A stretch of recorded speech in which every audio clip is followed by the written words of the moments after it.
ಈ ಕಲಾಭವನ ನಿರ್ಮಾಣವಾಗಬೇಕಾದ್ರೆ ಇದಕ್ಕೆ ನಿವೇಶನವನ್ನಾಗಲಿ ಮತ್ತು ಹಣದ ಸಹಾಯವನ್ನಾಗಲಿ ಶ್ರಮದ ಸಹಾಯವನ್ನಾಗಲಿ ಮಾಡಿರುವಂತಹ ತಮ್ಮೆಲ್ಲರಿಗೂ ನನ್ನ ಹೃದಯಪೂರ್ವಕವಾದ ನಮನಗಳನ್ನ ಸಲ್ಲಿಸ್ತೇನೆ.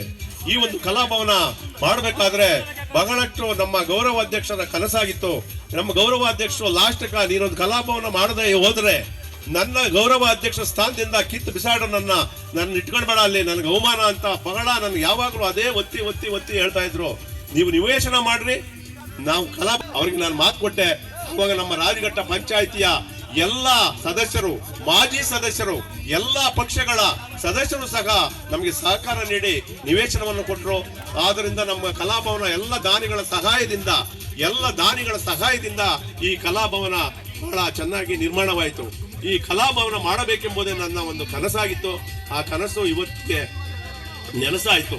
ತಮ್ಮೆಲ್ಲರ ಆಶೀರ್ವಾದ, ನಮ್ಮ ಗೌರವಾಧ್ಯಕ್ಷರ ನನಗೆ ಬೆಂಬಲ, ನಮ್ಮ ಪದಾಧಿಕಾರಿಗಳ ಒಂದು ಬೆಂಬಲ, ಪದಾಧಿಕಾರಿಗಳು ಸಕಾಲದಲ್ಲಿ ನನಗೆ ಯಾವುದೊಂದಕ್ಕೂ ನನಗೆ ಸಹಕಾರ ಬೆಂಬಲ ನೀಡಿದ್ದಕ್ಕೋಸ್ಕರ ನಾವು ಮಾಡಿದ್ರೆ ಅಷ್ಟೇ.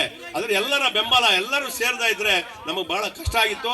ಎಲ್ಲರೂ ಎಂತ ಸಮಯದಲ್ಲಿ ಬೇಕಾದ್ರೂ ನಮ್ಮ ಗೆದ್ದದಲ್ಲಿ ಮುನ್ರಾಜು ಡಾಕ್ಟ್ರು ಅಂತ ವ್ಯಕ್ತಿ ದೇಕಲು ಬಂದು ಇಲ್ಲಿ ಏನಾದ್ರೂ ಒಂದು ಸಹಾಯ, ಒಂದು ಕೆಲಸ ಒಂದು ಮಾಡೇ ಮಾಡ್ತಾ ಇದ್ದ.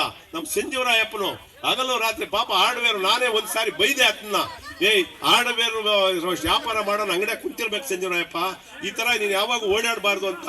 ಆದ್ರೂ ಸಹ ಇಲ್ಲಿ ಏನಾದ್ರೂ ಕೆಲಸ ಇದೆ ಅಂದ್ರೆ ಬಾಕಲು ಹಾಕಿ ಎಳೆದು ಬಂದು ಸಹಕಾರ ನೀಡಿದ ಎಲ್ಲ ನಮ್ಮ ಪದಾಧಿಕಾರಿಗಳು, ಮಂಜುನಾಥ್ ಆಗಿರ್ಬೋದು, MP ನಾಗರಾಜ್ ಆಗಿರ್ಬೋದು, ಎಲ್ಲರೂ ನನಗೆ ಬೆಂಬಲವಾಗಿ ಈ 15 ವರ್ಷಗಳಿಂದ ನನಗೆ ಸಹಕಾರ ನೀಡಿಕೊಂಡು ಬಂದು ನಾನು ಈ ಒಂದು ಕಾರ್ಯಕ್ರಮಗಳನ್ನು ಮಾಡಕ್ಕೆ ನನಗೆ ಒಂದು ಅವಕಾಶ ಸಿಕ್ತು. ಈ 15 ವರ್ಷಗಳಿಂದಲೂ ಸಹ ಬಹಳ ಪದಾಧಿಕಾರಿಗಳು ಸಹಕಾರ ನೀಡ್ಕೊಂಡು ಬಂದಿದ್ದು ಎಲ್ಲರಿಗೂ ನನ್ನ ಹೃದಯಪೂರ್ವಕವಾದ ನಮನಗಳನ್ನು ಸಲ್ಲಿಸ್ತೇನೆ. ನಮ್ಮ ಗೌರವ ಅಧ್ಯಕ್ಷರು ಅವರಿಗೆ ಎಷ್ಟೇ ಕೆಲಸದ ಒತ್ತಡ ಇದ್ರೂ ಸಹ ಕಲಾಭೂಮಿ ಕಡೆ, ಕಲಾಭವನದ ಕಡೆ ಅವರು ಒಂದು ದಿನವೂ ನನ್ನ ಒಂದು 20 ಸಾರಿ ಫೋನ್ ಮಾಡೋರು. ಏನಾಯ್ತು, ಏನ್ ನಡೀತಾ ಇದೆ, ಏನಾಯ್ತು ಪ್ರೊಸೆಸ್ ಅಂತ ಕೇಳಿ ಅವರ ಒಂದು ಅನಿಸಿಕೆ, ಅವರು ಏನು ಹೇಳ್ತಾರೆ ಅದ್ರ ಪ್ರಕಾರ ನಾನು ಕೆಲಸಗಳನ್ನ ಮಾಡ್ಕೊಂಡ್ ಬಂದೆ. ಈ ಕಲಾಭವನವನ್ನ